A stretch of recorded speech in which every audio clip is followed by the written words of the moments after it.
How to create heat map in Google Maps. Want to see data density on Google Maps? Let's create a heat map step by step. So step 1, use Google My Maps. Upload a CSV file with addresses or coordinates. While My Maps does not have a native heat map option, you can style points with graduated colors to simulate density. So from here, go ahead and click on this create a new map button and then click on create from here, and that will take you here. So in here, you can go ahead and add your points for the heat map. So you can also import it from your CSV file. So I want to import it from my local drive. I'll simply import it and then hit on continue.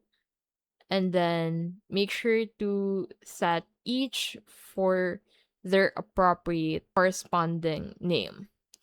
Now, as you can see, the heat map from that CSV file has then been updated.